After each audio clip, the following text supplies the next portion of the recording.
അനുഗ്രഹിക്കപ്പെട്ട നല്ല ദിവസത്തിൻ്റെ ഈ പകലും ദൈവത്തിന് സ്തോത്രം ചെയ്യുന്നു. നമുക്ക് ഇതുവരെയും മധ്യസ്ഥണച്ച് പ്രാർത്ഥിക്കുവാൻ ദൈവം നമുക്ക് കൃപയും ബലവും ദൈവാത്മാവ് തന്നു.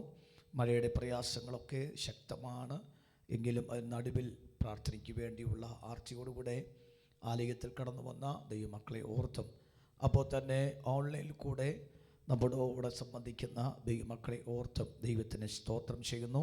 നിങ്ങളെല്ലാവർക്കും ക്രിസ്തുയേശുവിൻ്റെ ധന്യതിരുനാമത്തിലുള്ള വന്ദനം അറിയിക്കുന്നു. നാം ഇതുവരെയും പാടുവാനും പ്രാർത്ഥിക്കുവാനും അത്യാവശ്യമായ വിഷയങ്ങൾക്ക് വേണ്ടിയൊക്കെ പ്രാർത്ഥിപ്പാനിടയാക്കി കർത്താവ് അനുവദിച്ചാൽ നമുക്ക് വൈകുന്നേരത്തെ ഓൺലൈൻ പ്രാർത്ഥനയിലും വരുന്ന വെള്ളിയാഴ്ചയുള്ള നമ്മുടെ മുഴുരാത്രി പ്രാർത്ഥനയിലും നമുക്ക് അധികം വിഷയങ്ങൾ വെച്ച് പ്രാർത്ഥിക്കുവാൻ തക്കവണ്ണം കഴിയും. പ്രത്യേകിച്ച് ഈ ദിവസങ്ങളിൽ പകർച്ചവ്യാധികളും അനുബന്ധിച്ച പല പ്രയാസങ്ങളും റിപ്പോർട്ട് ചെയ്യുന്നുണ്ട്. നമ്മുടെ കുഞ്ഞുങ്ങളിലോ നമ്മുടെ കുടുംബങ്ങളിലോ പിതാക്കന്മാർക്കോ ബലഹീനമായിരിക്കുന്ന ശരീരത്തിനുമല്ലോ ആ ബാധ വരാതിരിക്കത്തക്കവണ്ണം നമുക്ക് അവരെ ഓർത്ത് ദൈവസന്നിധി മധ്യസ്ഥണച്ച് പ്രാർത്ഥിക്കാം. നാം ദേശത്തിൻ്റെ കാവൽക്കാരായതുകൊണ്ട് നാം ദേശത്തിന് വേണ്ടി മതിൽ കെട്ടി പ്രാർത്ഥിപ്പാൻ കടപ്പെട്ടവരായതുകൊണ്ട് നാം അതിനു വേണ്ടി അങ്ങനെ തന്നെ ചെയ്യുവാൻ തക്കവണ്ണം ഉത്സാഹികളാണല്ലോ.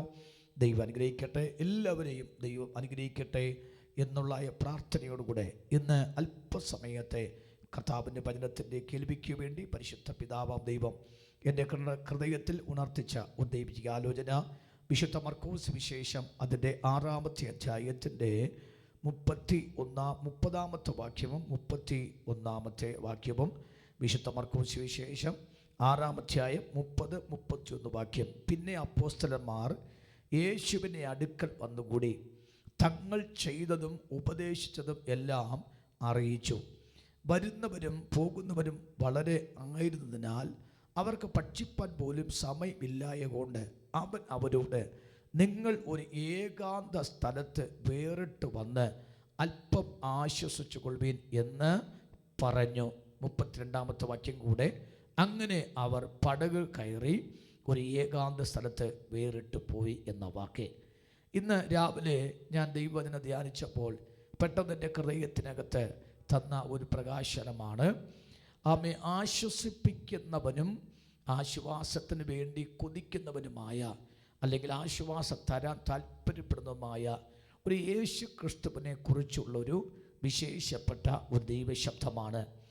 ആമേ ഒരു അധ്വാനമുണ്ടെങ്കിൽ ഒരു വിശ്രമം അത്യാവശ്യമാണ് എന്നതാണ് ഈ 30-31-ാമത്തെ വാക്യത്തിനകത്ത് കാണുന്ന മേഖല.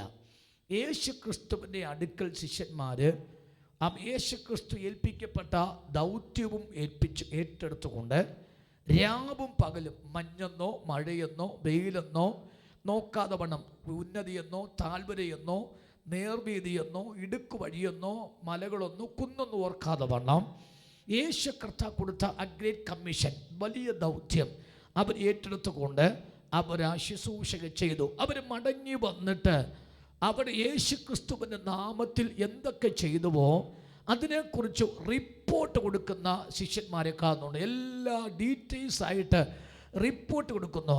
യേശു റിപ്പോർട്ട് കൊടുക്കുന്ന ഈ ശിഷ്യന്മാരെ കണ്ടപ്പോൾ അവരുടെ മുഖഭാവം യേശു ശ്രദ്ധിച്ചു. അവരുടെ ശരീരത്തിൻ്റെ ക്ഷീണം അവർ ശ്രദ്ധിച്ചു. അവരുടെ മുഖത്തനുഭവിക്കുന്ന പ്രയാസം യേശു ശ്രദ്ധിച്ചു.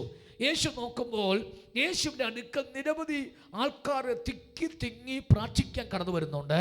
അതുകൊണ്ട് യേശുവിൻ്റെ ശിഷ്യന്മാർക്ക് അവിടെ ഇരുന്ന് കഴിഞ്ഞാൽ വിശ്രമം കിട്ടാൻ സാധ്യതയില്ല എന്ന് പറഞ്ഞപ്പോൾ അവർ ഡിസ്റ്റർബൻസ് ഉണ്ട്, അവർക്ക് അസ്വസ്ഥത ഉണ്ടെന്ന് ബോധ്യപ്പെട്ടപ്പോൾ യേശുവും ശിഷ്യന്മാരുടെ ബലഹീനത മനസ്സിലാക്കിയിട്ട് അവർക്കിപ്പോൾ അല്പം ആശ്വാസമാണ് വേണ്ടത് എന്ന് മനസ്സിലാക്കിയ യേശുവും അവരോടായിട്ട് സ്നേഹത്തോടെ കരുതലോടെ കരുണയോടെ പറയുന്നു, മക്കളെ, കുഞ്ഞുങ്ങളെ, സഹോദരങ്ങളെ, അപ്പം നിങ്ങൾ അല്പം വിശ്രമം ആവശ്യമായതുകൊണ്ട് നിങ്ങൾ ഈ തിരക്കിൽ നിന്നും അല്പം ഒഴിഞ്ഞു മാറിപ്പോയി നിങ്ങൾ ആശ്വാസം കണ്ടെത്തുക എന്ന് പറഞ്ഞ് അവരെ പറഞ്ഞയക്കുന്ന ഒരു യേശുവിനെയാണ്. അപ്പോൾ ഇവിടെ രണ്ട് കാര്യമൊന്ന്. ഒന്ന്, ശുശ്രൂഷയ്ക്കായി പറഞ്ഞയക്കുന്ന ഒരു യേശു. ആ ശുശ്രൂഷയിൽ അവർ സക്സസ് ആയി എന്ന് പറഞ്ഞപ്പോൾ ആശ്വാസത്തിനായി പറഞ്ഞയക്കുന്ന യേശു. ഇത് രണ്ടും യേശു ക്രിസ്തുവിൻ്റെ ജോലിയാണ്. ഒന്നുകൂടി പറയാം, നമ്മെ ദൈവാത്മാവ് ചില ദൗത്യങ്ങൾ ഏൽപ്പിച്ചിട്ടുണ്ട്.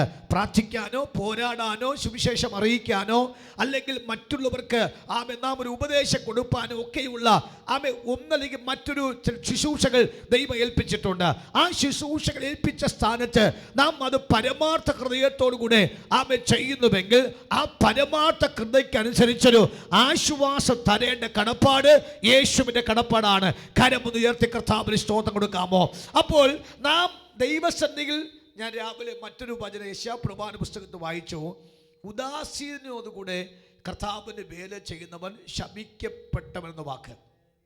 ഉദാസീന എന്ന് പറഞ്ഞ അലസനായി മടിയന നിർബന്ധ ബുദ്ധി മാത്രം ചെയ്യുന്നു, സ്വയമായിട്ടല്ല.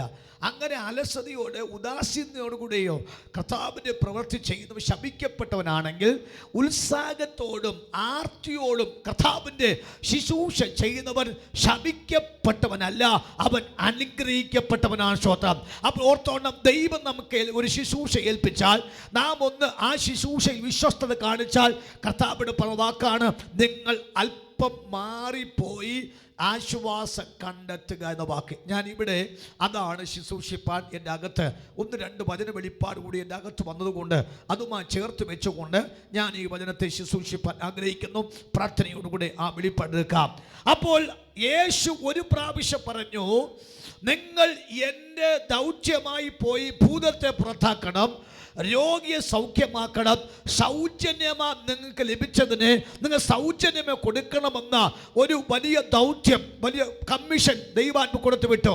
അതിൽ അവർ പരമാർത്ഥ ഹൃദയത്തോടെ ചെയ്തത് അവർ യേശുവിൻ്റെ അടുക്ക് വന്ന് റിപ്പോർട്ട് കൊടുത്തപ്പോൾ പറഞ്ഞു, നിങ്ങളുടെ മുഖത്തത് ക്ഷീണം വരുന്നുണ്ട്, അത് നിങ്ങൾ പോയി എന്ത് ചെയ്യണം? ആശ്വാസം കൈക്കൊള്ളണം. ഇന്ന് രാവിലെ നമ്മളും ദൈവസന്നിധിയിൽ വന്നത് അല്പം ആശ്വാസം കിട്ടാൻ കരുതിയാണ്. Praise God. സമാധാനം ലഭിക്കാൻ കരുതിയാണ്. അപ്പോൾ നമ്മോട് ദൈവാത്മാവ് ഇന്ന് രാവിലെ പറയേണ്ട ദൂതും ഇതാകുന്നു, നിങ്ങൾക്കും ഈ ദിവസങ്ങൾ നിങ്ങൾ ചെയ്ത അധ്വാനത്തിനനുസരിച്ച് നിങ്ങൾക്കൊരു വിശ്രമം ആവശ്യമാണ്, നിങ്ങൾക്കൊരു ആശ്വാസം ആവശ്യമാണ്. ഞാൻ വിശ്വസിക്കുന്നു ഈ പ്രാർത്ഥനയിൽ ദൈവം ചില ആശ്വാസ ശബ്ദങ്ങൾ, ചില ആശ്വാസത്തിന് ഇടങ്ങൾ, ചില ആശ്വസിക്കേണ്ട മേഖലകൾ, ചില ആശ്വസിക്കേണ്ട സന്തോഷങ്ങൾ ദൈവത്തിൻ്റെ ആത്മാവ് തരും. വിശ്വാസത്തോടെ കരമൊന്ന് ഉയർത്തി കർത്താവിന് സ്തോത്രം ചെയ്യാമോ? കർത്താവിൻ്റെ കൃപയാണ്. ഞാൻ അവിടെ ഒന്ന് രണ്ട് വാക്യം കൊണ്ട് വായിക്കാം. യെശയ്യാപ്രവാചന പുസ്തകം 66 അധ്യായത്തിൻ്റെ 13 വാക്യം ദയവായിട്ട് വായിക്കാമോ? യെശയ്യാപ്രവാചന പുസ്തകം 66 അധ്യായത്തിൻ്റെ 13 വാക്യം നമുക്ക് പരിചയമുള്ള വാക്യമാണ്. എങ്കിൽ ഈ വിഷയവുമായിട്ട് ബന്ധപ്പെട്ട് വന്നതുകൊണ്ട് ഞാൻ ആ വാക്കിനെ ഒന്നുകൂടി വായിപ്പിക്കുന്നു. പ്ലീസ് വായിക്കാമോ? ശ്രോത്ര.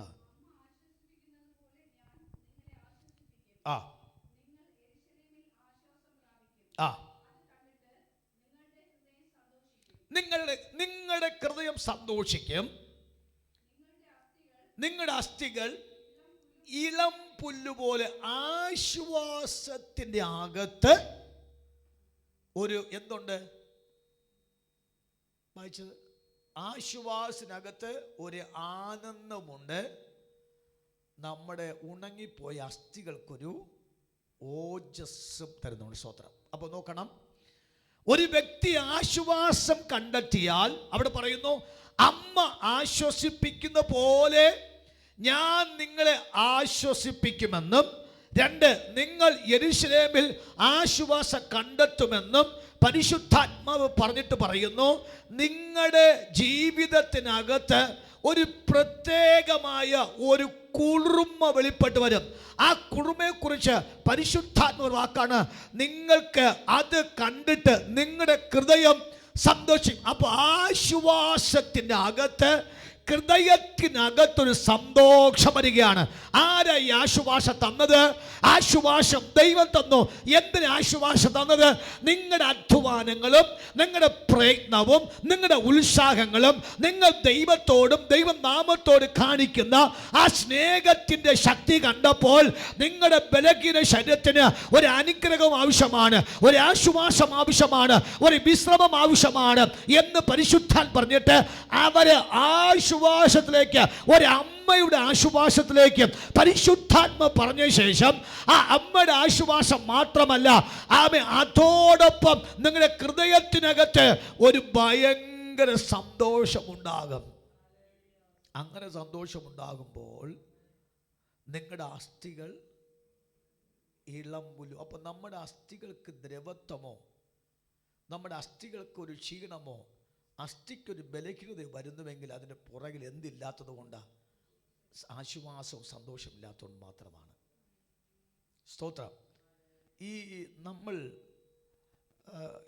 സ്തോത്രം, ഈ ചിലർ എത്ര ആഹാരം കഴിച്ചാലും മെലിഞ്ഞേ ഇരിക്കും. പക്ഷെ ചിലർ ഒരല്പം ആഹാരം കഴിച്ചാൽ മതി, അവരാരോഗ്യത്തിനും ബുദ്ധിമുട്ടുണ്ടാകുന്നില്ല, അവർ ശരീരത്തിൽ വണ്ണിച്ചിരിക്കുന്നു, പുഷ്ടിയുണ്ട്, മറ്റൊന്നുമില്ല. ഈ രണ്ടിൻ്റെ കാരണം, ഇനി ഒരു കാര്യം ചോദിക്കേ, ഒരു ചെറിയൊരു മാങ്ങ പൂണ് കൈ കൊടുത്തു, അവർ പറയും തൃപ്തിയായി, നല്ല ടേസ്റ്റ് ഉണ്ട്. അതിനർത്ഥം എന്നറിയാമോ? അവർക്ക് ആശ്വാസമുള്ളത് കൊണ്ടാണ് അവർ കഴിച്ച ആ ഒരു ചെറിയ കഷ്ണം മാങ്ങയ്ക്കകത്ത് അവർക്ക് എന്ത് ലഭിച്ചു? തൃപ്തി ലഭിച്ചു. സ്തോത്രം. മനസ്സിലാകുന്നുണ്ടോ? ഇനി നമുക്ക് ആശ്വാസം കിട്ടിക്കഴിഞ്ഞെങ്കിൽ മാത്രമേ നമുക്ക് സന്തോഷം വരത്തുള്ളൂ. ആ സന്തോഷത്തിനകത്താണ് നമുക്ക് എന്തിരിക്കുന്നത്? അസ്ഥിക്ക് ഒരു തഴപ്പുണ്ടാകുന്ന മേഖല. സ്തോത്രം. ഇനി ആ വാക്ക് നോക്കി, അസ്ഥിക്ക് ഇളമ്പ് തഴയ്ക്കുമെന്നും യഹോവയുടെ കൈ തന്റെ ദാസന്മാർക്ക് വെളിപ്പെടും, ശത്രുക്കളോ അവൻ ക്രോധം കാണിക്കുമെന്ന വാക്കാണ്. അപ്പോൾ ഇന്ന് രാവിലെ നമുക്ക് പറഞ്ഞ വാക്ക്, നിങ്ങൾ അല്പം പോയി വിശ്രമിക്കാകുന്ന അരുമദാതന യേശു ക്രിസ്തു പറഞ്ഞപ്പോൾ അവിടെ അസ്ഥിക്ക് എന്തുണ്ടാകുന്നു? ഒരു തഴപ്പിന് വേണ്ടി, അവരെ ഹൃദയത്തിനകത്തൊരു വിശ്രമം, ആ സന്തോഷത്തിന് വേണ്ടി അവർ വിശ്രമിക്കാൻ തക്കവണ്ണം അവർ വള്ളം എടുത്തുകൊണ്ട് അക്കരെ പോയിട്ട് അവർ സ്വസ്ഥമായി വിശ്രമിച്ച് റിഫ്രഷ് ആയിട്ട് അവർ മടങ്ങി വന്നപ്പോൾ അവരുടെ മുഖത്തെ ഭാവം കണ്ടിട്ട് യേശുവിന് ഭയങ്കര സന്തോഷം തോന്നി. Praise God. കാര്യം ഇനിയും അവർ ഓടണമെങ്കിൽ, ഇനി അവർ പ്രവർത്തിക്കണമെങ്കിൽ അവരസ്ഥിക്ക് എന്ത് വേണം? ആരോഗ്യം വേണം. അവരസ്ഥി ബലപ്പെടണം. ഇന്ന് രാവിലെ ഞാൻ ആത്മാവ് ദൂത് പറയാം, ആശ്വാസം കണ്ടെത്തും, സന്തോഷം ലഭിക്കും. നമ്മുടെ ശരീരത്തിൻ്റെ അസ്ഥികളെ മുഴുവനും പരിശുദ്ധന ദൈവാത്മാവ് ധൈര്യപ്പെടുത്തി ബലപ്പെടുത്തി. ഏലിയാവിൻ്റെ ആ കയ്യിൽ ഒരു അടയും ഒരപ്പവും ദൈവാത്മാവ് കൊടുത്തു. ആ അട കഴിച്ചിട്ട് അല്പം വെള്ളം കുടിച്ചിട്ട് 40 രാവും 40 പകലും അസ്ഥിക്ക് ദോഷം വരാതെ വണ്ണം അസ്ഥിയെ ബലപ്പെടുത്തി സഞ്ചരിപ്പിക്കുമാറാക്കിയതുപോലെ ഈ രാവിലെ ദൈവത്തിന് ചില ആശ്വാസങ്ങളുണ്ട്, ദൈവത്തിന് ചില വിശ്രമമുണ്ട്, ദൈവത്തിന് ചില സന്തോഷമുണ്ട്. അത് നമ്മുടെ ജീവിതത്തിന്മേൽ ഓടാൻ തക്കവണ്ണമുള്ള പ്രാപ്തി നൽകുക. കരമൊന്ന് ഉയർത്തി പറയാമോ? ഈ ഉപവാസ പ്രാർത്ഥനയിൽ എൻ്റെ അകത്തൊരു ആശ്വാസം വരികയാണ്, എനിക്കൊരു ആശ്വാസം തരികയാണ്. പിതാവാം ദൈവത്തിന്റെ ആശ്വാസം, പുത്രനാം യേശുവിന്റെ ആശ്വാസം, പരിശുദ്ധാത്മാവാം ദൈവത്തിന്റെ ആശ്വാസം. ഈ ആശ്വാസം എൻ്റെ അകത്ത് ഒരമ്മയുടെ ആശ്വാസം പോലെ, ഒരപ്പന്റെ ആശ്ലേഷം പോലെ എൻ്റെ അകത്തേക്ക് വെളിപ്പെട്ടു വന്നാൽ എൻ്റെ ഹൃദയത്തിനകത്ത് എപ്പോഴും സന്തോഷം, എൻ്റെ ഹൃദയത്തിനകത്ത് എപ്പോഴും ആനന്ദം. എൻ്റെ അസ്ഥികളല്ല ഈ ലമ്പുല്ല് പോലെ തഴയ്ക്കും. സ്തോത്രം. Praise God. ഞങ്ങൾ ഇന്നലെ രാത്രിയിൽ ഞങ്ങളുടെ ഒരു ബന്ധുവിൻ്റെ വീട്ടിൽ ഞങ്ങൾ സന്ദർശിക്കാൻ കടന്നുപോയി. കുറച്ച് ദിവസമായി ക്ഷീണാവസ്ഥയിലായതുകൊണ്ട് കാണണമെന്ന് ആഗ്രഹമുണ്ട്. അങ്ങനെ കടന്നുപോയി. പേരാരുമില്ല, എൻ്റെ അമ്മാച്ചൻ മാതാവിൻ്റെ സ്വന്തം സഹോദരനാണ്. അവർ രണ്ടുപേരും മാത്രമേ, 5 പേരിൽ ഇപ്പോൾ 2 പേരും മാത്രം ശേഷിക്കുന്നു. ബാക്കി 3 പേരും അവരെ നിദ്ര കൊള്ളാൻ കടന്നുപോയി. സ്തോത്രം. അപ്പോൾ അവിടെ പോയപ്പോൾ അമ്മാച്ചനെ കണ്ടപ്പോൾ അദ്ദേഹം മൊത്തം ആരോഗ്യം ക്ഷയിച്ച് കവിളൊക്കെ ഒട്ടി നടന്നപ്പോൾ ഇങ്ങനെ പ്രായമുള്ളവർ നടന്നു പോകുന്ന കുനിഞ്ഞു പോകുന്ന അന്തരീക്ഷങ്ങൾ കണ്ടപ്പോൾ ബീനയ്ക്ക് ഭയങ്കര സങ്കടമായി. ബീന പറഞ്ഞ, അച്ഛാ നോക്കച്ചാ, അമ്മാച്ചൻ്റെ മുഖം മൊത്തം ഇങ്ങനെ ക്ഷീണിച്ച് ആ പുഷ്ടിയെല്ലാം എല്ലൊക്കെ പുറത്ത് കണ്ട് വല്ലാതെ നിലവാരത്തിലായിരിക്കുന്നു എന്ന് പറഞ്ഞു. എനിക്കറിയാം എന്തുകൊണ്ട് അങ്ങനെ ഒരു പ്രയാസം വന്നുവെന്ന് എനിക്കറിയാം. അവരെ മനസ്സിനകത്ത് ആശ്വാസമില്ലാത്തതുകൊണ്ടാണ്. അവർക്ക് 2 കുഞ്ഞുങ്ങളെ കൊടുത്തിട്ടുണ്ട്. പക്ഷെ 2 കുഞ്ഞുങ്ങളും അവർക്ക് ആശ്വാസം ലഭിക്കുന്നില്ല എന്നൊരു ഒറ്റ കാരണത്താൽ ആ മോൻ്റെ കാര്യങ്ങൾ പറയുമ്പോൾ അവർക്ക് അല്പം മനസ്സിനകത്ത് ഭാരവും വേദനയും കണ്ണുനീരും ഒക്കെയാണ്. അസുഖമായിട്ട് കിടന്നിട്ട് പോലും ആമയെ മോനോ പോയി നോക്കിയില്ല എന്നൊരു കാര്യം പറഞ്ഞ് അവരുടെ മുഖത്തെ സങ്കടം ഞങ്ങൾക്ക് മനസ്സിലാക്കാൻ പറ്റും. എന്ന് പറഞ്ഞാൽ ഹൃദയത്തിനകത്ത്, മനസ്സിനകത്ത് ഭാരം വെളിപ്പെട്ട് വരുമ്പോൾ, ആശ്വാസം നമ്മുടെ കൈ നഷ്ടപ്പെട്ടു പോയാൽ നമ്മുടെ ശരീരം നന്നായിട്ട് മനസ്സിലാക്കും. ശരീരത്തിനകത്ത് അത് ഭാവം വ്യത്യാസം ഉണ്ടാകുമ്പോൾ മറ്റുള്ളവർക്ക് മനസ്സിലാകാൻ പറ്റും. അപ്പം എന്തോ ഒരു മാനസിക സംഘർഷം അനുഭവത്തുണ്ട്. ഇന്ന് രാവിലെ ഞാൻ ആത്മാവൊരു കാര്യം പറയാം. നമ്മുടെ കുടുംബത്തെ ഓർത്ത് ഒത്തിരി ഞരങ്ങുന്നുണ്ട്, കുഞ്ഞുങ്ങളെ ഓർത്ത് നമ്മളും ഭാരപ്പെടുന്നുണ്ട്, സാമ്പത്തിക വിഷയത്തെ ഓർത്ത് നമ്മൾ ഞരങ്ങുന്നുണ്ട്, പലവിധമായ വിഷയങ്ങളുമായിട്ട് നമ്മളും പ്രാർത്ഥിക്കുന്നുണ്ട്. പക്ഷേ എന്നോട് ഇന്ന് രാവിലെ ദൈവം പറഞ്ഞ വാക്കാണ്, ആമേ, ശിഷ്യന്മാരെ, നിങ്ങളുടെ മുഖത്ത് ക്ഷീണമുണ്ട്, നിങ്ങൾ പോയി അല്പം വിശ്രമിക്കണം, വിശ്രമം ആവശ്യമാണെന്ന് പറഞ്ഞുകൊണ്ട് വിശ്രമത്തിന് വേണ്ടി പറഞ്ഞയക്കുന്ന ഒരു യേശു ഇന്ന് ഈ പ്രാർത്ഥന അന്തരീക്ഷത്തിൽ ഈ ദൈവമക്കളുമേയുണ്ട്. നിങ്ങളെ ആശ്വസിപ്പിക്കാൻ പറഞ്ഞയക്കുന്ന, നിങ്ങളെ ആശ്വാസത്തിന് വേണ്ടി തരുന്ന ഒരു ദൈവമുണ്ട്. ആ യേശുവിനോടാണ് നമ്മുടെ വിഷയം പ്രാർത്ഥിച്ചത്. Praise God. നമുക്കൊരു ആശ്വാസം തരുന്നൊരു കർത്താവാണ്. ഇനി ആ ഭാഗത്ത് മറ്റൊരു ചിന്ത കൂടി വായിക്കാം. ആമേ, ഈ 1 തെസ്സലോനിക്ക ലേഖനം 2-ാമത്തെ അധ്യായത്തിൻ്റെ 7-ാമത്തെ വാക്യം കൂടി വായിച്ചു തരാമോ? ആമേ, 1 തെസ്സലോനിക്ക 2-ാം അധ്യായത്തിൻ്റെ 7-ാമത്തെ വാക്യം കൂടി വായിച്ച ആൻറ്റി സൂത്രം വായിച്ച്.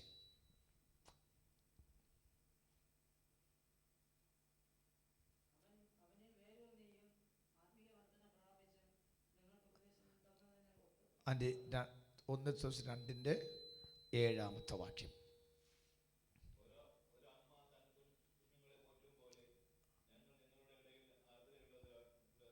അതെ, ഒരമ്മ തൻ്റെ കുഞ്ഞുങ്ങളെ പോറ്റുന്നത് പോലെ. യെശയ്യാപ്രവാചകൻ 66-ാം അധ്യായം 13-ാമത്തെ വാക്യത്തിൽ വായിച്ചു, ഒരമ്മ ആശ്വസിപ്പിക്കുന്ന പോലെ, അല്ലേ? യെശയ്യാപ്രവാചക പുസ്തകത്തിൽ അമ്മ ആശ്വസിപ്പിക്കുന്ന പോലെ എന്ന് പറയുമ്പോൾ 1 തെസ്സലോനിക്ക 2-ാമത്തെ വാക്യത്തിനകത്ത് ഒരമ്മ പോറ്റുന്നത് പോലെ, കണ്ടോ? ഒരമ്മ പോറ്റുന്നത് പോലെ ഞങ്ങൾ നിങ്ങളുടെ എന്തുമാത്രം ആർദ്രതയോടെ, എന്ന് പറഞ്ഞാൽ സ്നേഹത്തിൻ്റെ, വാത്സല്യത്തിൻ്റെ, കരുതലിൻ്റെ, കരുണയുടെ ഒരു കരം നിങ്ങളുടെ കൂടെ ഇരുന്നു എന്ന് തെസ്സലോനിക്ക സഭയ്ക്ക് വേണ്ടി പൗലോസ് പറഞ്ഞു കൊടുക്കുന്ന വാക്കാണ്. അതൊരു ശുശ്രൂഷകന്റെ കടപ്പാടാകുന്നു. ഒരമ്മ ആശ്ലേഷിക്കുന്ന പോലെ, ഒരമ്മ കരുതുന്ന പോലെ, ഒരമ്മ പോറ്റുന്നത് പോലെ, ഒരു ശുശ്രൂഷകന്മാർ പോറ്റുന്ന മേഖല, ഈ ഒരു ആത്മീക അന്തരീക്ഷത്തിലാണ് ക്രിസ്തീയ സഭകൾ പുഷ്ടിയോടെ കയറി വരാൻ കാരണമാകുന്ന വാക്ക്. ആമേൻ. നമ്മുടെ കരങ്ങളെ ഉയർത്തി കർത്താവിനെ സ്തോത്രം ചെയ്യാമോ? അപ്പോൾ ഓർത്തോണം, പിതാവാം ദൈവത്തിൻ്റെ ആശ്വാസം നമ്മൾ വായിച്ചു, പുത്രനാം യേശുവിൻ്റെ ആശ്വാസം നമ്മൾ വായിച്ചു. ഇനി പരിശുദ്ധാത്മാവിൻ്റെ ആശ്വാസമുണ്ട്. പരിശുദ്ധാത്മാവിനെ കുറിച്ച് പറയുന്നത് അവൻ ആശ്വാസപ്രദൻ എന്ന വാക്കാണ്. എന്താണ് പരിശുദ്ധാത്മാവിനെ കുറിച്ച്? അവൻ ആശ്വാസപ്രദനാണ് എന്ന് പറഞ്ഞാൽ 24 hours എന്ന് പറഞ്ഞാൽ 24 മണിക്കൂറും നമുക്ക് എന്തുണ്ട്? മാനസിക സമ്മർദ്ദം ഉണ്ട്. നാം ഇവിടെ പ്രാർത്ഥിക്കാൻ ഇരിക്കുമ്പോൾ, പ്രാർത്ഥിക്കുമ്പോഴോ പാടുമ്പോഴോ വചനം കേൾക്കുമ്പോഴോ ഒക്കെ ചില സമയത്ത് നമ്മളെ ബ്രെയിൻ മൊത്തം ആലയത്തിലായിരിക്കാം, പ്രാർത്ഥനയിലായിരിക്കാം. പക്ഷെ ഇവിടെ നമ്മൾ ഒന്ന് പുറത്തേക്ക് പോകുമ്പോൾ പെട്ടെന്ന് നമ്മുടെ അകത്ത് വീണ്ടും ഒരു ടെൻഷൻ വന്ന് കയറും. വീട്ടിൽ കയറി പോയി കഴിഞ്ഞാൽ മറ്റ് സംസർഗമില്ലാത്തത് കൊണ്ട് നമുക്ക് പെട്ടെന്ന് ടെൻഷൻ കൂടാൻ സാധ്യതയുണ്ട്. Praise God, praise God. എൻ്റെ അമ്മാശ കുറച്ച് ദിവസം കൊണ്ട് മാതാവിനെ വിളിക്കായിരുന്നു. അങ്കിൾ വിളിച്ചുകൊണ്ടിരിക്കുകയാണ്. അപ്പോൾ പറഞ്ഞു, നീ ഒരു 2 ദിവസം വന്ന് ഞങ്ങളുടെ കൂടെ നിൽക്കാൻ പറഞ്ഞു. അപ്പോൾ മനസ്സിലായി അവർ രണ്ടുപേരുടെയും മാനസികമായ ചില ഭാരം വന്നു. അപ്പോൾ 3-ാമത്തൊരു വ്യക്തി അല്ലെങ്കിൽ സ്വന്തം പെങ്ങൾ അവിടെ പോയി കഴിഞ്ഞാൽ അവർക്ക് അല്പം ഒരു ആശ്വാസം കിട്ടുമെന്ന് പറഞ്ഞുകൊണ്ട് വിളിച്ച സോദരം. പ്രൈസ് ഗോഡ് എന്ന് പറഞ്ഞ മനസ്സിലാണല്ലോ. ചിലരുടെ നാവിൽ നിന്നും ചില ആശ്വാസങ്ങളോ പോരാ, ചില വ്യക്തിഗത സമീപനം തന്നെ നമ്മൾ അടുക്ക് ഇരിക്കുമ്പോൾ തന്നെ അവരുടെ മുഖഭാവം കാണുമ്പോൾ നമുക്ക് ആശ്വാസമോ ആഗ്രഹിക്കുന്നു എന്ന് പറഞ്ഞു കഴിഞ്ഞാൽ അത് എല്ലാ മനുഷ്യരും പ്രതീക്ഷിക്കുന്നു. മൃഗങ്ങൾ പ്രതീക്ഷിക്കുന്നുണ്ട്, അപ്പോൾ തന്നെ വൃക്ഷങ്ങൾ പ്രതീക്ഷിക്കുന്നുണ്ട്, മനുഷ്യർ അതിനേക്കാൾ പ്രതീക്ഷിക്കുന്നുണ്ട്. ഇതെല്ലാം ആശ്വാസപ്രദനായ പരിശുദ്ധാത്മ നമ്മുടെ കൂടെ ഇരിക്കുന്നുവെങ്കിൽ നമുക്ക് എപ്പോഴും ആശ്വാസമാണ്. സ്തോത്രം. Praise God, hallelujah. ആമേ. കഴിഞ്ഞ ദിവസം പെട്ടെന്ന് ഒരാൾക്ക് സ്ട്രോക്ക് വന്നു, ഒരു സൈഡ് പാരലൈസ് ആയി മാറി. അപ്പം ഞാൻ പോയി ചോദിച്ചു, പിന്നെ റിക്കവറിയായി. ഞാൻ ചോദിച്ചു എന്ത് പറ്റി പാസ്റ്റർ? പെട്ടെന്നൊരു ചിന്ത ഓടി വന്നു. അതെനിക്ക് താങ്ങാൻ പറ്റാത്തൊരു ആഘാതമായിരുന്നു. പക്ഷേ അത്ര ഞാൻ ചിന്തിച്ചതേ ഉള്ളൂ. പെട്ടെന്ന് ഞാൻ നിലത്ത് വീണ് ഹോസ്പിറ്റലിൽ പോയ രംഗമാണ് മനസ്സിലായി. എന്ന് പറഞ്ഞാൽ ആശ്വാസം കയ്യിൽ നിന്ന് പോയാൽ, ആശ്വാസം കൈവിട്ട് പോയി കഴിഞ്ഞാൽ അവ പെട്ടെന്നുള്ള ആഘാതത്തിൽ നമ്മുടെ ശരീരം അത് നന്നായിട്ട് പ്രതികരിക്കും, നമ്മുടെ രക്തം അത് നന്നായിട്ട് പ്രവർത്തിക്കും. നമ്മൾ എന്ന് പറഞ്ഞാൽ നമ്മുടെ ശരീരത്തിന് ഫങ്ഷൻസ് ഡിസോർഡറായി മാറും. എന്നാൽ ഇന്ന് രാവിലെ ഞാൻ ആത്മാവിൽ പറയാം, ആമേ ദൈവത്തിൻ്റെ ആശ്വാസവും, ആമേ പിതാവാം ദൈവത്തിൻ്റെ ആശ്വാസവും, പുത്രനാം യേശുവിൻ്റെ ആശ്വാസവും, പരിശുദ്ധാത്മാവിൻ്റെ ആശ്വാസവും, അവനെ ശുശ്രൂഷിക്കുന്ന ദൈവദാസന്മാരുടെ ആശ്വാസവും നമ്മുടെ കൂടെ സദാകാലമുള്ള കാലമത്രയും ആമേ നമുക്ക് ഹൃദയ സന്തോഷവും അസ്ഥികൾ ഇളമ്പുല്ല് പോലെ തഴയ്ക്കുന്ന നിലവാരത്തിലേക്ക് ആക്കി തീർക്കാം. ഇനി നമ്മൾ ഈ വാക്ക് പറയുമ്പോൾ തന്നെ ഇതിൻ്റെ ഓപ്പോസിറ്റ് വ്യക്തിയുണ്ട്, അറിയാമല്ലോ. ആരാ? സാത്താൻ. എന്താണ് അവൻ്റെ ജോലി? ആശ്വാസം മൊത്തം എന്ത് ചെയ്യുക? നഷ്ടപ്പെടുത്തുന്ന ഒരു വ്യക്തിയുണ്ട്. ആശ്വാസം മൊത്തം നഷ്ടപ്പെടുത്തുക. അതാണ് നമ്മൾ രണ്ട് വാക്ക് പലപ്പോഴും വായിക്കാറുണ്ട്, ആവർത്തിക്കാതിരിക്കാൻ തക്കവണ്ണം ഞാൻ പറഞ്ഞു പോകാം. ഒന്ന്, നമുക്കറിയാം യെശയ്യാപ്രവചനം 54-ാം അധ്യായത്തിന് 11-ാമത്തെ ആശ്വാസമറ്റവൾ ഒരു വാക്കുണ്ട്. അപ്പോൾ തന്നെ ഹബക്കൂക്ക് 2-ാം അധ്യായത്തിൻ്റെ 1-ാമത്തെ വാക്യത്തിൽ വായിക്കുന്ന വാക്കാകുന്നു, അവിടെ ആശ്വാസം അറ്റുപോയി, പ്രതീക്ഷ അറ്റുപോയ ഒരു പ്രവാചകന്റെ വാക്ക്. അപ്പോൾ ഇവിടെ രണ്ട് വാക്കിനകത്തും ഒരു സാധാരണക്കാരി സ്ത്രീയെക്കുറിച്ച് പറയുന്നു, ആശ്വാസം മറ്റവരിതാ പോകുന്നു. ഹബക്കൂക്ക് 2-ന്റെ 1-ാമത്തെ വാക്യത്തിൽ ഞാൻ കൊത്രത്ത് കാവൽ കാത്തുകൊണ്ട് എൻ്റെ ആവലാതി സംബന്ധിച്ച് നോക്കണം. ആവലാതി പിടിക്കപ്പെട്ട ഒരു പ്രവാചകൻ, ആശ്വാസം നഷ്ടപ്പെട്ടു പോയ ഒരു സ്ത്രീ, ആശ്വാസം നഷ്ടപ്പെട്ടു പോയ പുരുഷൻ, ആശ്വാസമില്ലാത്ത ശിഷ്യന്മാര്, ആശ്വാസമില്ലാത്ത ശുശ്രൂഷകന്മാര്, ആശ്വാസമില്ലാത്ത വിശ്വാസികൾ, ഇങ്ങനെ ആശ്വാസം അന്യപ്പെട്ടു പോകുമ്പോൾ ആ ആത്മഹത്യയോ മറ്റ് എന്തെങ്കിലും മാത്രമേ മനസ്സിനകത്ത് ചിന്തിക്കാൻ പറ്റുകയുള്ളൂ.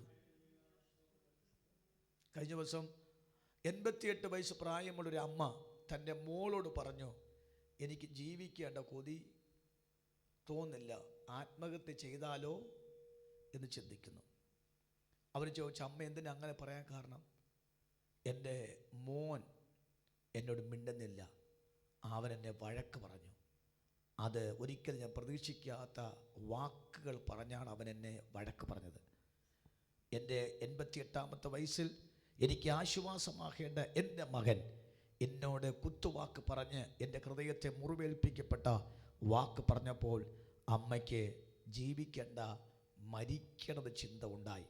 ഇന്ന് രാവിലെ ഞാൻ ആത്മാവിൽ പല കാര്യം, അങ്ങനെ ഒത്തിരി ആശ്വാസം അന്യപ്പെട്ടു പോയ ഒരിടത്തിനകത്ത് നിന്നും നമുക്കറിയാം, നമ്മളെല്ലാവരും ആശ്വാസം കൊതിക്കുന്നവരാണ്.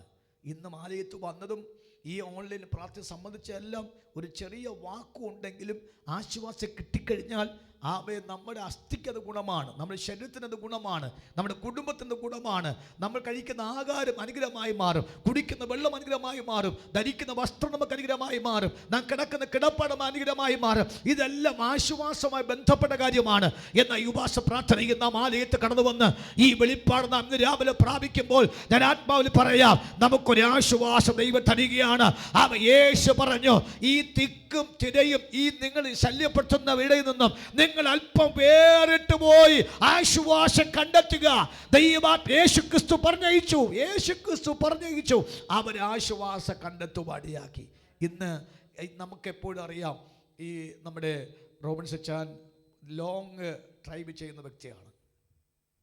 അപ്പോൾ ലോങ് ഡ്രൈവ് ചെയ്യുമ്പോൾ വണ്ടി അല്പം കുറച്ച് മാറ്റിയിട്ട് ബോണറ്റൊക്കെ ഉയർത്തി വെച്ചുകൊണ്ട് 1 മണിക്കൂർ എന്ത് അങ്ങനെ ഇരിക്കും. എന്തിനാ നോക്കും, അതിനകത്ത് റേഡിയേറ്ററിൽ വെള്ളമുണ്ടോ, എന്തെങ്കിലും കൂളൻ്റെ കുറപ്പുണ്ട്.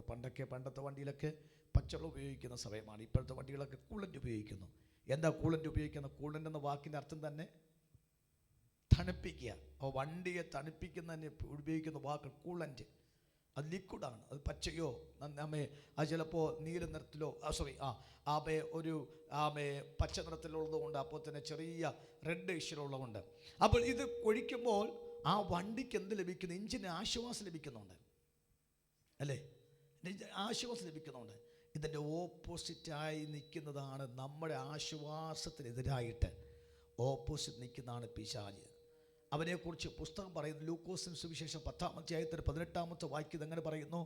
സാത്താൻ മിന്നൽ പോലെ ആകാശത്ത് നിന്ന് വീഴുന്ന ഞാൻ കണ്ടു.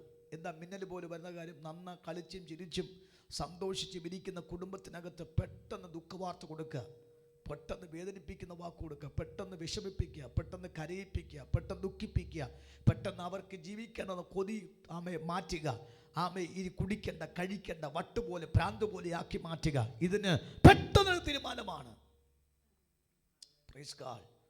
എന്നോട് പണ്ടൊരു വാക്ക്, ഇനി ഞാൻ പാസ്റ്റർ പള്ളി വരുന്നില്ല കേട്ടോ. ഞാൻ പറഞ്ഞു, അച്ഛാ ഇവിടെ നിന്ന് ഏറ്റവും സന്തോഷത്തോടെ പാട്ടുപാടി ആരാധിച്ചും ഒരുമിച്ച് പഠിച്ച് നമ്മൾ ഒരുമിച്ച് പിരിഞ്ഞാണല്ലോ. പെട്ടെന്ന് തീരുമാനം എന്താ? അപ്പോൾ ആ ബ്രെയിനകത്ത് പെട്ടെന്ന് പിശാച് തെറ്റായ ഒരു ആശയം കൊണ്ട് കൊടുത്തു. തെറ്റായ ആശയം കൊടുത്തപ്പോൾ തനിക്ക് ആശ്വാസം നഷ്ടപ്പെട്ടു. തൻ്റെ ബ്രെയിനെ പിശാച് എടുത്തു. അപ്പോഴേക്കും ആ കൂട്ടായ്മ മുടക്കണമെന്ന് ടെൻഡൻസി പിശാച് കൊടുത്തു. ഇതിൻ്റെ അർത്ഥം മിന്നൽ പോലെ വന്ന പിശാച്, മിന്നൽ പോലെ എടുത്ത തീരുമാനങ്ങൾ ഇന്ന് രാവിലെ നമ്മുടെ കൂടാരത്തിനകത്ത് ഈ പ്രാർത്ഥനയിൽ മിന്നൽ പോലെ പിശാച് കയറാൻ പാടില്ല. നമ്മുടെ കുഞ്ഞുങ്ങളുടെ മേൽ മിന്നൽ പോലെ സാത്താൻ കയറാൻ പാടില്ല. നമ്മുടെ കുടുംബത്തിന് സഭയ്ക്കകത്ത് മിന്നൽ പോലെ പിശാച് കയറി വന്ന് ആശ്വാസം എത്താൻ പാടില്ല. ഇന്ന് രാവിലെ ആത്മാവിൽ ഞാൻ ദൂത് ഈ വാസ പ്രാർത്ഥന പറയുന്നു. എന്നെ ആശ്വാസത്തിലേക്ക് മാറ്റുന്ന ദിനങ്ങളാണ്, എന്നെ സന്തോഷത്തിലേക്ക് നിർത്തുന്ന ദിനങ്ങളാണ്, എന്റെ അസ്ഥികളെ മൊത്തം ഇളമ്പുല് പോലെ തണുപ്പിക്കുന്ന ദിവസങ്ങളാണ്. ഈ രാവിലെ ഈ പ്രാർത്ഥനയിൽ ദൈവം എനിക്കൊരു ആശ്വാസം തരികയാണ്. ഈ പ്രാർത്ഥന എനിക്ക് സമാധാനം നൽകുകയാണ്. ഈ പ്രാർത്ഥന എനിക്ക് വീട് ജീവിക്കാൻ കൊതി തരികയാണ്. ഞാൻ അത്ഭുതം കാണും, ഞാൻ നന്മ പ്രാപിക്കുമെന്ന് എൻ്റെ അകത്തൊരു ഉറപ്പ് പരിശുദ്ധാത്മ തരികയാണ്. സങ്കീർത്തനത്തിനകത്ത് ഇങ്ങനെ വാക്കിടപ്പുണ്ട്, ഞാൻ മരിക്കയില്ല. അടുത്ത് പറഞ്ഞേ, ഞാൻ മരിക്കയില്ല, ഞാൻ ജീവനോടിരുന്ന് യഹോവയുടെ പ്രവൃത്തിയെ വർണ്ണിക്കും. ഞാൻ മരിക്കയില്ല, ഞാൻ ജീവനോടിരുന്ന് യഹോവയുടെ പ്രവൃത്തിയെ വർണ്ണിക്കും. ഈ വാക്ക് നമ്മൾ എപ്പോഴാണ് പറയുന്നത്? മരിക്കണമെന്ന് തോന്നുന്നത് ആശ്വാസം നഷ്ടപ്പെടുമ്പോഴാണ്. തിരിച്ചു പറയുന്നു, ഞാൻ മരിക്കയില്ല, ഞാൻ ജീവനോടിരുന്ന് യഹോവയുടെ പ്രവൃത്തിയെ വർണ്ണിക്കുമെന്ന് പറയപ്പെടുന്ന അറിയാമോ? നമുക്ക് ആശ്വാസം വരുമ്പോഴാണ്, സാഹചര്യം അനുകൂലമായി വരുമ്പോഴാണ്, നാം ആഗ്രഹിച്ചതും ആഗ്രഹിക്കാത്തതുമായ ചില ഉയർച്ചകൾ വരുമ്പോഴാണ് നമ്മൾ ഓട്ടോമാറ്റിക് പറയും, ഞാൻ മരിക്കയില്ല, എനിക്ക് മരിക്കാൻ പറ്റില്ല, ഞാൻ ജീവനൊരിക്കും, എനിക്ക് ജീവൻ ഇരുന്നേ പറ്റൂ, എന്നിട്ട് എനിക്ക് യഹോവയുടെ പ്രവൃത്തി വർണ്ണിക്കണം. അതുകൊണ്ട് ഞാൻ ഇന്ന് രാവിലെ ദൂത് പറഞ്ഞ വാക്ക്, അവൻ മരിക്കാതെ ആശ്വാസത്തോടെ ഇരുന്ന് സമാധാനത്തോടെ കൊണ്ട് ദൈവത്തിന് സന്തോഷം അനുഭവിക്കുന്നതാണ് നമ്മുടെ ജീവിതത്തിൽ ഏറ്റവും വലിയ ഭാഗ്യം. ഈ ദിവസം നമുക്ക് പ്രാർത്ഥിക്കർത്താവേ, കുഞ്ഞുങ്ങൾക്ക് സമാധാനം കൊടുക്കണം, കുടുംബത്തിന് സമാധാനം കൊടുക്കണം, കർത്താവിന് സമാധാനം കൊടുക്കണം, ഞാൻ ഉൾപ്പെടെ നിൽക്കുന്ന സൊസൈറ്റിയിൽ സമാധാനം കൊടുക്കണം. അങ്ങനെ പല സമാധാനങ്ങളും പല മേഖല ലഭിക്കുമ്പോഴാണ് എനിക്ക് ജീവിപ്പാൻ കൊതി തോന്നുന്നു. സോദരാ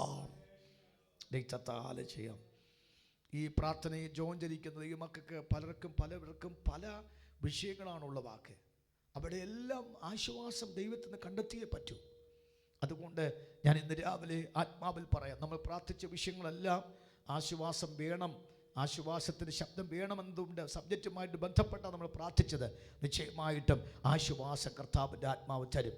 ഈ ബൈബിളിനകത്ത് 1-2 ഭാഗത്ത് ഈ മതി എന്ന വാക്ക് ഞാൻ പലപ്പോഴും പ്രസംഗിച്ച വാക്കാണ്. മതി എന്ന വാക്ക് അവിടെ ഇറ്റ് ഈസ് ഇനഫ് എന്നൊരു പദമാണ്. ഈ മതി എന്ന വാക്ക് പറയുന്നതെല്ലാം ആശ്വാസം കിട്ടിയവർ പറയുന്ന വാക്കാണ് മതി. ബൈബിളിനകത്ത് ആദ്യമായിട്ട് മതി എന്ന വാക്ക് പറഞ്ഞത് യാക്കോബാണ്, അല്ലേ? യാക്കോബാണ്. ഉൽപ്പത്തി പുസ്തകം 45 25 വാക്യത്തിൽ പറഞ്ഞ വാക്കാണ് മതി എന്ന വാക്ക്. അതിനകത്ത് ഇറ്റ് ഈസ് ഇനഫ് എന്നൊരു ഇംഗ്ലീഷ് വാക്കാണ്. ഇറ്റ് ഈസ് ഇനഫ്, എനിക്ക് മതി, ഞാൻ തൃപ്തിയായി. എന്താ കാര്യം? എൻ്റെ മകൻ മരിച്ചിട്ടില്ല, എൻ്റെ മകൻ ജീവനിരിക്കുന്നു. 2, അവൻ ജീവനിരിക്കുക മാത്രമല്ല, അവൻ സാധാരണക്കാരനല്ല, അവൻ മിസ്രൈം എന്ന രാജ്യത്തിൻ്റെ അധിപതി എന്ന പദം അലങ്കരിച്ചു. അപ്പോൾ അപ്പന് മനസ്സിലായി, എൻ്റെ മകൻ അധിപതിയാണെങ്കിൽ എനിക്ക് ലഭിക്കുന്ന ആശ്വാസം ഊഹിക്കാൻ പറ്റും. Praise God. എൻ്റെ മകൻ ദരിദ്രനായിരുന്നുവെങ്കിൽ, എൻ്റെ മകൻ കടക്കാരനായിരുന്നുവെങ്കിൽ, എൻ്റെ മകൻ ജയിലിനകത്തായിരുന്നുവെങ്കിൽ, മകൻ അധ്വാനിക്കാൻ കഴിയാതെ ശൂന്യനായിരുന്നുവെങ്കിൽ എനിക്ക് ആശ്വാസം കിട്ടാൻ സാധ്യതയില്ല. പക്ഷേ എൻ്റെ മകൻ അധിപതിയാണ്. അങ്ങനെയാണെങ്കിൽ എൻ്റെ മകൻ ആശ്വാസം എനിക്ക് തരുന്ന ഒരു മകനായിരിക്കും. ഇന്ന് രാവിലെ ഞാൻ ആത്മാവ് പറയാം, ഒരു പ്രവചന ശബ്ദത്തോടുകൂടി ഞാൻ ആ ഭാഗം പറഞ്ഞ് പ്രാർത്ഥിക്കാൻ ആഗ്രഹിക്കുന്നു. ഈ ദിവസം നമ്മുടെ ചെവിയിൽ കേൾക്കാൻ പോകുന്നത് നമ്മൾ തലമുറയുമായി ബന്ധപ്പെട്ടുള്ള വിഷയങ്ങൾ. നമ്മൾ പ്രാർത്ഥന അങ്ങനെ ബന്ധപ്പെട്ട വിഷയങ്ങൾ ഇങ്ങനെ കേൾക്കും. അമ്മ അച്ഛ, അത് നിന്റെ തലമുറ ഇന്ന ലെവലിലേക്ക് ഉയർച്ച പ്രാപിച്ച് കേട്ടോ, ഇന്ന റിസൾട്ടിന് അവർ അവകാശിയായി ഇന്ന നിലയിലേക്ക് ഉയർച്ച പ്രാപിച്ച് കേട്ടോ എന്ന് നിങ്ങൾ തലമുറയെ കുറിച്ച് മറ്റൊരു വ്യക്തിയോ അല്ല അവരോ ആ വിഷയങ്ങൾ വിളിച്ചു പറഞ്ഞാൽ നമുക്കുണ്ടാകുന്ന ആശ്വാസവും നിറകണ്ണുകൾ ആനന്ദത്തിന്റെ നിറകണ്ണുകളോട് സംസാരിക്കത്തക്കവണ്ണം ദൈവം വഴിയൊരുക്കുമെങ്കിൽ കരമുയർത്തി കർത്താവേ, ഈ ദിവസം ഈ വചനത്തിൽ നിന്ന് എനിക്കൊരു ആശ്വാസം കണ്ടെത്തണം, ഈ ദൂതിൽ നിന്നും എൻ്റെ തലമുറയ്ക്ക് ഒരു ആശ്വാസം കണ്ടെത്തണം, ഈ ദൂതിൽ നിന്ന് എൻ്റെ ചെവിക്കകത്തൊരു ആശ്വാസ ശബ്ദം ഈ ദിവസം കേൾപ്പിക്കണമേ എന്ന് ദൈവസം നന്ദിയോടെ പറയാമോ? നിശ്ചയമായ ഒരു ആശ്വാസപ്രദനായ കർത്താവ് നമ്മുടെ അടുക്കലേക്ക് ഇന്ന് രാവിലെ ഇറങ്ങി വരികയാണ്. സ്തോത്രം. ഷഡരമന ഘടകദുന ശബ്ദരാധനാദന ഹഡബദുന ജഗത് ശബ്ദരാധനക സസാരബാധന. പലപ്പോഴും ദുഃഖിപ്പിക്കുന്ന ശബ്ദങ്ങൾ കേട്ടിട്ട്, പലപ്പോഴും വേദനിപ്പിക്കുന്ന ശബ്ദം കേട്ടിട്ട്, ചിലപ്പോൾ ഭയപ്പെടുന്ന ശബ്ദം കേട്ടിട്ട്, കർത്താവേ എപ്പടി ആണ്ടവരെ, എങ്ങനെ ആണ്ടവരെ ഇന്ന പ്രശ്നത്തെ ഇന്ന സൂழ்நிலையை കൂടി ഞാൻ പ്രയാണം പണ്ണുമ്പോൾ എപ്പടി എനിക്ക് ഇന്ന പ്രശ്നത്തെ എനിക്ക് ഓവർകം പണ്ണാൻ പറ്റും ആണ്ടവരെ എന്ന് സന്ദേഹത്തോട് ആണ്ടവരോട് അழுതുകൊണ്ട് ജപിച്ച് കേട്ട ആ വാർത്ത ഉണ്ടല്ലോ, ആ വാർത്തയിൽ ഈ ദിവസം നിമ്മതിയായ ആറുതൽ ആശ്വാസ വർത്തമാനങ്ങൾ പരിശുദ്ധാവിയ നമുക്ക് തരും. ഇന്ന് രാവിലെ കർത്താവേ, ആ ഒരു നല്ല വർത്തമാനത്തിന് എന്നെ ഇന്ന് രാവിലെ പ്രാപ്തനാക്കണമെന്ന് ദൈവത്തോട് പറയാമോ? എല്ലാ കണ്ണുകളും അടച്ചു പറയാം. കർത്താവേ, നിങ്ങൾ ഒരു ഏകാന്ത സ്ഥലത്ത് വേറിട്ട് വന്ന് അല്പം ആശ്വസിച്ചു കൊള്ളുവീൻ എന്ന് പറഞ്ഞു. അങ്ങനെ അവർ പടകിൽ കയറി ഒരു ഏകാന്ത സ്ഥലത്ത് വേറിട്ട് പോയി. അങ്ങനെ അവർ പടകിൽ കയറി. ഞാനൊരു ആത്മാവിൻ്റെ വെളിപ്പാട് പറഞ്ഞ് പ്രാർത്ഥിക്കാം. ദൈവമക്കളെ, ചില അനക്കങ്ങളുണ്ട് കേട്ടോ. ഇപ്പോൾ നിൽക്കുന്നിടത്ത് നിങ്ങൾക്ക് ആശ്വാസമില്ല, ഇപ്പോൾ ആയിരിക്കുന്നിടത്ത് നിങ്ങൾക്ക് ദുഃഖമേ ഉള്ളൂ. ഇപ്പം ആയിരിക്കുന്ന സാഹചര്യം നമുക്ക് വേദനകൾ വിളിച്ചു കൊണ്ടുവരുന്ന സ്ഥലമാണ്. ദൈവം നമ്മെ പറിച്ച് നട്ട് നമ്മുടെ സന്തോഷവും സമാധാനവും ആശ്വാസവും ദീർഘനാൾ നിൽക്കത്തക്കവണ്ണം ദൈവം ഒരു ഇടപെടൽ അയക്കുമെന്ന് എത്ര പേർക്ക് ഇന്ന് രാവിലെ വിശ്വാസത്തോടെ സ്തോത്രം ചെയ്ത്. കർത്താവേ, ഇപ്പോൾ ഞാൻ താമസിക്കുന്ന സ്ഥലം എനിക്ക് പറ്റുന്നില്ല, അതിനെ ദുഃഖിപ്പിക്കുന്ന സ്ഥലമാണ്. അങ്ങനെ അവർ പടകിൽ കയറി ഒരു ഏകാന്ത സ്ഥലത്ത് വേറിട്ട് പോയി. ദൈവമക്കളെ, ബന്ധുക്കൾ, ചാച്ചക്കാർ, കുടുംബക്കാർ, നാട്ടുകാർ, വീട്ടുകാർ മൊത്തം ദുഃഖിപ്പിച്ച് കരയിപ്പിച്ച് വേദനിപ്പിച്ച് കുടിക്കുന്ന വെള്ളത്തിനോ കഴിക്കുന്ന ആഹാരത്തിനോ ആശ്വാസം തരാൻ നിൽക്കുന്ന സമയത്ത് ഞാൻ പരിശുദ്ധാൽ പറയാം, ഒരു ആശ്വാസമുള്ള സ്ഥലത്തേക്ക് പോകുന്നു. വചനത്തിൽ പ്രകാരം പറയുന്നു, എനിക്ക് പ്രാവിൻ്റെ ചിറകുണ്ടായിരുന്നുവെങ്കിൽ ഞാൻ പറന്നുപോയി വിശ്രമിക്കുമായിരുന്നു. അത്രമാത്രം ഞാൻ ബുദ്ധിമുട്ടിലാണ്, അത്രമാത്രം ഞാൻ ഭാരത്തിലാണ്. ഇന്ന് രാവിലെ കുത്തലുകളും വേദനകളും ബുദ്ധിമുട്ടുകളൊക്കെ വരുത്തുന്ന എല്ലാവരുടെ മുമ്പിൽ നിന്നും ഒരു ആശ്വാസം ദൈവനിക്ക് പ്രാപിച്ചെടുക്കാൻ പറ്റുമെന്ന് വിശ്വാസത്തോടെ നമ്മുടെ കണ്ണടയ്ക്കാം. ദൈവസന്നെ പ്രാർത്ഥിക്കും. കർത്താവെ, ഇത്രയും സമുപോഷിക്കുവാനും പ്രാർത്ഥിക്കുവാനും മധ്യസ്ഥണയ്ക്കുവാനും പാട്ടുകൾ പാടി കർത്താവിനെ മഹത്വപ്പെടുത്തുവാനും കർത്താവിനെ നല്ല വചനം കൈവശമാക്കുവാനും ആശ്വാസത്തോടെ ഞങ്ങൾക്ക് പാർപ്പിടത്തിലേക്ക് മടങ്ങിപ്പോകുവാനും ദൈവാത്മ ഒരുക്കി തന്ന കൃപയ്ക്കാ നമുക്ക് സ്തോത്രം.